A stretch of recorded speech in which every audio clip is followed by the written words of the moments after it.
So, guys, we did a thing on the screen, as you can see. Finished fourth in the Saturday kickoff.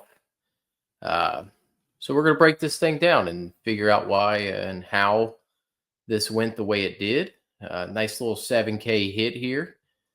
Although Jacoby Williams, you could argue, got poached, but we'll get into that.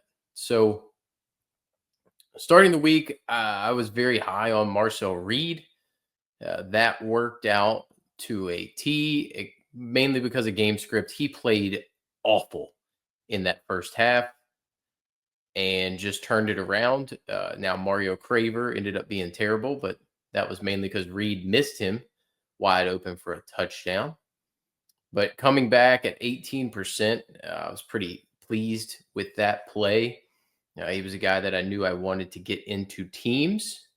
And at 8-4, it felt like a pivot off some of the other top end options there. Now, I did play him unstacked. You can do that mainly because of his rushing capability. Thank you, JV. Thank you. Yeah, I was surprised too. I didn't know until I don't watch scores. So I did not watch any of the scores or anything. And I just happened to open my phone to see it. Finally opened the app after all the games ended and checked. Thank you, David. Yeah, I really didn't know that I was going to end up playing game teams without Reed stacked. I didn't go in intending to do so, um, but I felt like Marshall was a needed piece at chalk. He was a guy that you were going to have. He did get hurt in the fourth quarter of this one. Luckily, he already had made our numbers by that point. I felt like Jacoby Williams was going to be chalk, but he was a fine pivot off of the Nick Singleton aspect. And I felt like a lot of people would pay down for Singleton in that spot. There was some other guys around in that range that you could have gone to. Williams was a good play. So what I'm going to say on Jacoby Williams, and now granted, if he scores a touchdown in this spot, I take home second. Nobody in front of me had Jacoby Williams. The problem there was, and I would say to an unlucky aspect, and I would hate to complain about the fact that I won $7,000 last weekend or yesterday. Jacoby Williams got poached because Reggie Virgil scored 2 rushing touchdowns. Cameron Dickey got a touchdown. So there was 3 rushing touchdowns for Texas Tech in a spot that I really should have gotten one of those touchdowns with Williams. If I get one of those, that's a 20 grand hit. That's a good one, but tough spot there. Luckily, these are all teams that are built on stream, so everybody kind of saw me build this thing. That's kind of why I wanted to do it that way, was let y'all watch me build and try to figure this thing out in hopes that one day we would hit something like this. Now, otherwise, yeah, I mean, to do it with double naked QB is absurd. Not the way I expected to do it at all. Katron Allen, I felt pretty strong about. And I know we had that discussion. Somebody in the chat asked me, thank you, Myron. I appreciate you. Y'all asked me, on yesterday morning, what was my top 2 running backs or whatever. Marshall came up, and that's an obvious reason. I felt like he was going to be a staple in every team for why, was exactly what he did. Katron Allen, I felt was going to come in under-owned, and he came in at 17%, but the matchup was just absolutely insane. The volume has been insane, and he wasn't going to get the ownership he should have. And Nick Singleton was going to get over-owned because he was coming off of that 3-touchdown game. So going Katron Allen in that spot and getting him at sub 20% ownership was massive leverage on the field that I felt most people were going to play Marshall in that range, or they were going to spend up to get Jeremiah Love. Love scared me a tad with that long touchdown. I'm not going to lie. But in the end, that Pitt run defense was as stout as I had hoped it would be, and that's why Allen ended up being my second favorite play. Because at this point in the year, you can kind of buy into the fact that matchups are what matchups are, and teams are weak against where they're weak. You just kind of know at this point. And so Allen coming in at sub 20% was surprising to an extent, I would say. So I would have expected him to be at 30% personally. It felt like this was a slate that he could do that for sure. I would say my big miss was getting off of the Makai Lemon stuff. I had him as a core play on Thursday and I got out of that. But I jumped all in on the Tony stuff, which that was infuriating enough with Tony getting the touchdown called back. We just got lucky that he ended up getting 2 touchdowns late in that game. And you can see Jamari Taylor was the more popular play at 25%. Him breaking off that long touchdown run right after Malachi Tony had the touchdown called back might have destroyed my confidence, certainly.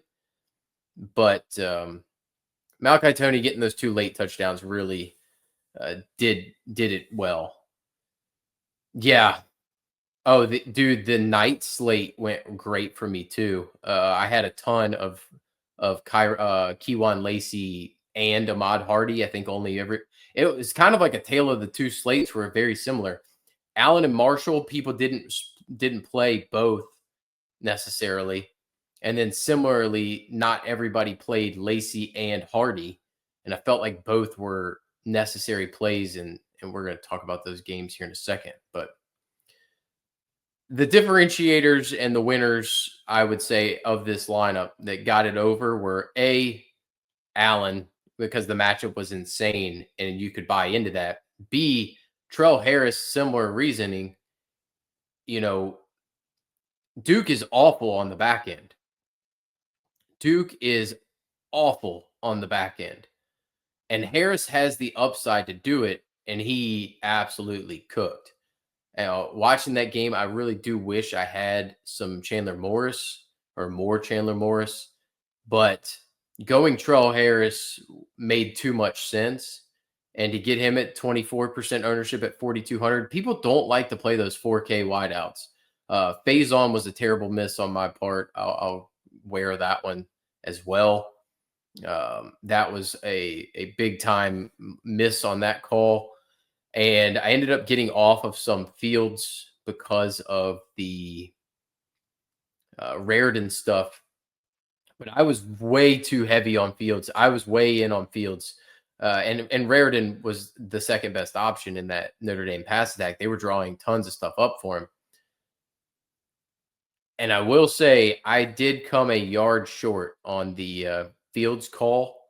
I've been calling that Fields was going to have a 100-yard, 2-touchdown game at some point this season. I'm going to count this for the simple fact that he had 99 and it was right there. And I don't know that I'm going to get another opportunity for that Fields play, but at 3,700, it made way too much sense. And I love me some Malachi Fields when he was at UVA. So I was pumped for him in that spot. I was all in on that spot for him and played maybe a tad more than I should have.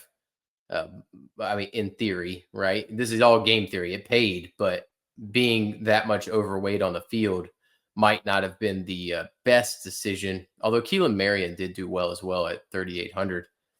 But pairing this group together, you had to have those 3 wideouts for the most part, unless you had Makai Lemon in this spot, and then managed to pay down here, maybe for like a Shamar Brown or something, which that was also infuriating.